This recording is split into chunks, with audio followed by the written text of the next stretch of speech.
Be extremely careful what your kids watch on YouTube. Maybe I'm just old. Maybe I just assumed because there was specifically an app called YouTube Kids that it was perfectly safe for my kids to watch. That's a perfectly logical assumption to make. At least I thought so. God, was I wrong. I have my 3 kids, James, who is 9, and the twins, Olivia and Owen, who are 7.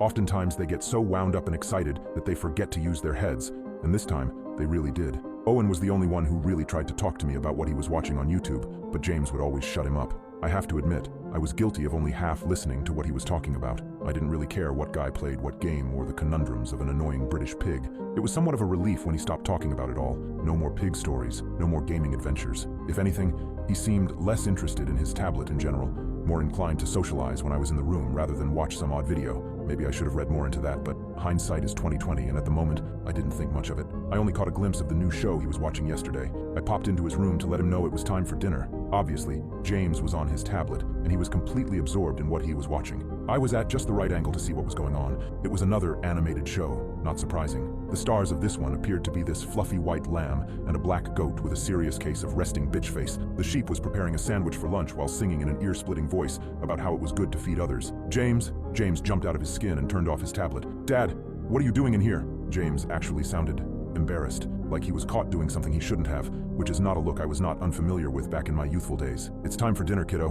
What you watching?" I asked. "Just a show. I'm starved." James shoved his tablet under his pillow and dashed out of the room, not able to look me in the eye. Now that was suspicious. James was quiet, yeah, but he wasn't secretive. I decided to let it go for that night. However, I had the next day off of work, and my concern for my son was starting to overwhelm me, so I broke a dad code D and let myself into James' tablet to check his YouTube Kids history. The show was called Sheep and Goat Creative. It was all James had been watching for literal weeks. I scrolled back and all the thumbnails were of the happy-go-lucky sheep and the clearly unimpressed goat. Sheep and goat volunteer to feed the homeless. Sheep and goat go for a walk. Sheep and goat sail on a boat. Sheep and goat this, sheep and goat that. It all seemed normal enough, but James's reaction from the night before, it just seemed weird. So I decided to watch the one he was watching last night. Sheep and goat make lunch. It started normal. There was some cheery royalty-free music playing in the background. Sheep's voice was grating on my eardrums as he described his favorite kind of sandwich, filled with butter and anchovies. He piled an obscene amount of tiny fish onto the bread before plopping another slice on top.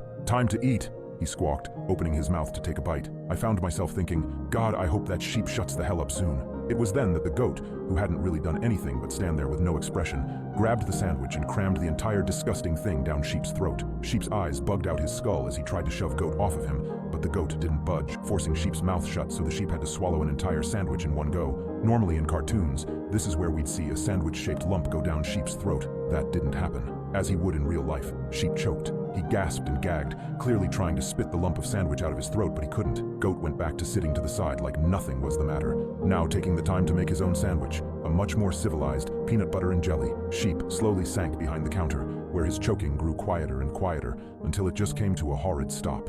Goat looked up at the camera, and for the first time in the video, he spoke. "See you next time." That was it. There weren't even credits. The video just ended. I felt sick. The choking sounded so real. No wonder James was embarrassed he was caught. He knew he shouldn't be watching things like this. I knew we had to talk tonight about this. But before we did that, I needed to know all I could about Sheep and Goat. So I clicked on another video, the one with them on the boat. Again, it started normal. Sheep and Goat were sailing in the ocean, Sheep caterwauling about some nonsense about how gorgeous the water was. Halfway through the episode, Goat shoved Sheep's ass into the water, where the sheep screamed and cried as he did his best to tread water. But after a few minutes, he sunk like a stone. Once again, Goat looked up at the camera and blankly told us that he'd see you next time, and the video ended. I was disgusted. I clicked on the volunteer video. At first, they were just feeding poor underfed-looking rabbits and chickens, but when the stew pot went empty, Goat tossed Sheep into the pot and shut the lid over him. Sheep screamed as he was burned to death inside of the pot. Once he was dead, Goat opened up the pot and started cutting off slices, tossing burnt wool and rare meat onto the plates of the hungry. See you next time. I hated it. I wanted to stop,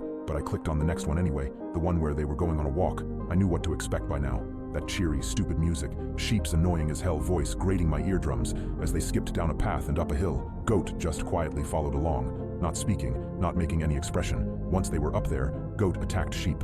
He tackled him to the ground and beat him with a block of wood. Once Sheep was unconscious, Goat grabbed a hammer and nails. This time, Goat actually smiled as he pressed one of the nails right above Sheep's hoof. Goat slammed the hammer down just as my phone began to ring, but I couldn't pause in time to avoid hearing Sheep's blood-curdling scream. I turned off the tablet and swallowed the bile coming up my throat. This was terrible. James needed help.